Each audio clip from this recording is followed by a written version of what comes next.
Hello, magandang gabi po sa inyong lahat. Nandito naman po ang inyong kapatid at kaibigan na si Lolo Ben na nagbibigay sa inyo ng araw-araw na kwento, kuro-kuro at balita dito sa YouTube channel na ito.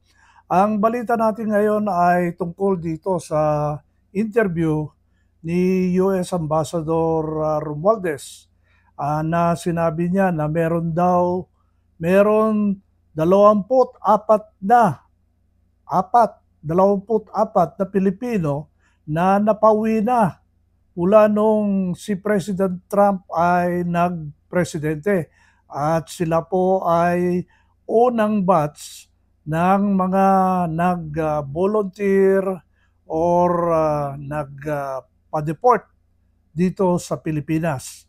So yung 24 na yon, sabi niya, involved daw sa mga kaso.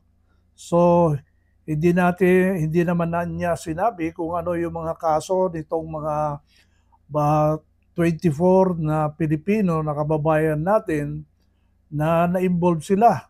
At dahil dito, alam nyo naman na nagbabasa naman tayo ng mga balita, alam naman natin kung anong nangyayari yung mga Pilipino sa ating sa Amerika dahil halos every year naman tayo na pupunta doon at saka meron tayong nakakausap na mga kaibigan doon. At ito ay aking opinion lang kasi ang mga taong ito ay hindi naman sila haharap sa mga reporters o sasabihin nila, "Oh, ako yung isa sa mga 24 na na deport." Eh, dahil ito ang rason. Hindi naman sasabihin ng Pinoy 'yun eh. Kasi yung Pinoy mayabang, saka meron siyang pride. Ayaw niyang sabihin sa mga tao kung anong dahilan kung bakit siya nag-volunteer na mapa-deport. So, iniisip ko kung ano yung mga dahilan. Ang nakikita ko dito ay number one is drug. Kasi marami tayong mga Pilipino diyan na involved sa mga drug trade. Ah, kung hindi naman, pagnanakaw. Marami tayong mga kapatid doon na Pilipino na involved sa mga scam, nanloloko ng gobyerno at nagnanakaw. At pangatlo, ito yung nangungutang. Alam niyo, utang ng utang yan, maraming credit cards. Nagawan nila ng paraan kahit illegal sila doon, nakakuha sila ng credit cards, utang sila ng utang pero nagtatago. Alam niyo, meron pang isa. Meron akong kilala na involved sa mga investment scam na sinasabi ganito, negosyo tayo, ganyan-ganyan, tapos kukuha siya ng mga kontribusyon only to find out na yung kontribusyon na yon na worth hundreds of thousands of dollars, wala na. Mawawala na lang siya. Eh siyempre, hinahanap na mga ito. Marami po mga dahilan. Meron pa nga akong kwento, isang Pilipino na postman ng US Postal Service na nagde-deliver ng mga packages, sulat, and so forth. Only to find out na meron siyang ninanakaw ng mga iPhones na for delivery. At itong mga iPhones na ito binibigay sa mga anak, relatives, and siyempre binebenta rin niya. So, marami pong kalukuhan ng mga Pilipino doon. So, yun lang po ang suspetya ko ng mga kaso na pwede ma-deport ang isang Pilipino. Manluloko, nangungutang, maraming krimen na involved, scammer, at ano pa, yung mga siyempre, merong mga criminal din, ah, involved sa mga gun running, pagbebenta ng baril, pag-i-smuggle ng mga baril, ganon. Kasi yun ang business nila eh. So, ito, markado na mga ito. Nag-i-smuggle ng kung ano-ano. Alam ko pa nga may nag-i-smuggle nga ng mga, dyan, kotse. Ah, yung mga kotse, na installment, ang gagawin nila, dadalhin sa Pilipinas. At wala na, magtatago na sila, pupunta na sila dito sa Pilipinas. Kung hindi, meron silang mga kasamang sindikato na gano'n ang ginagawa nila. Kunwari, bibili ng kotse, pero installment naman. Ngayon, mama't maya, nawala na yung kotse. Sasabihin na lang, ninakaw. Insured naman yung mga kotse na yan. Pero once na nahuli ka dyan, patay ka. So, ibig sabihin dito, kung involved ka sa mga ganyang sindikato at sa pagnanakaw, isa ka sa mga unang kandidato para mai-deport. So, ganun po ka-stricto. So, hindi natin alam kung sino-sino itong mga 24 o 24 na naunang nag-voluntary deportation. Hindi natin alam kung voluntary ito o talagang pinick up sila ng gobyerno para pauwiin dito sa Pilipinas.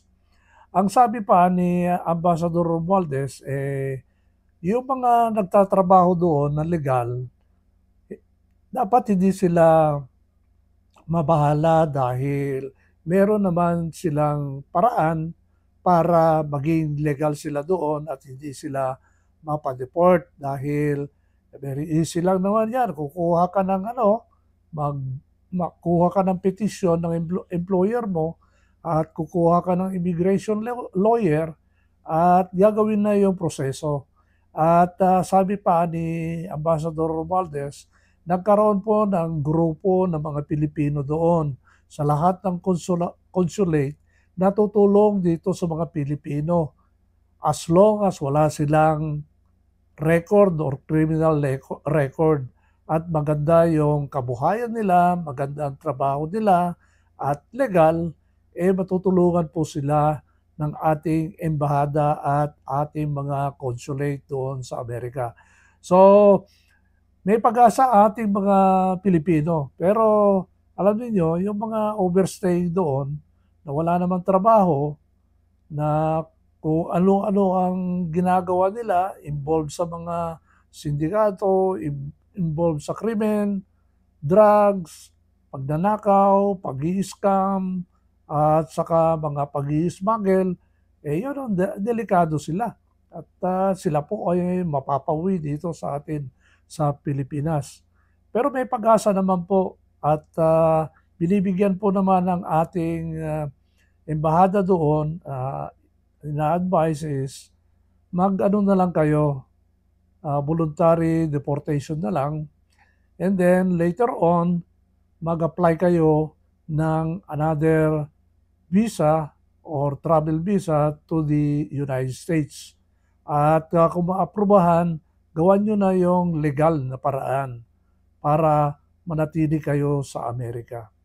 At ito naman sa mga citizenship, palagay ko nagkaroon na ng mga tawag diyan, kinalaban na ng mga ibang mga judges doon yung executive order ni President Trump na nagsasabi na pag illegal yung mga parents mo, aliens sa Amerika at pinanganak ka doon, makwe-question yung citizenship mo.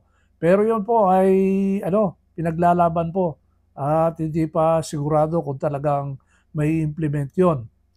Ito pa ang isang problema.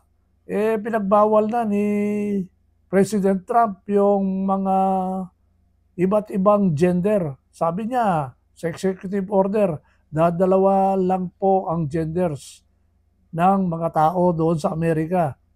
Babae o lalaki. Walang tomboy, walang bakla, walang bading, walang tomboy.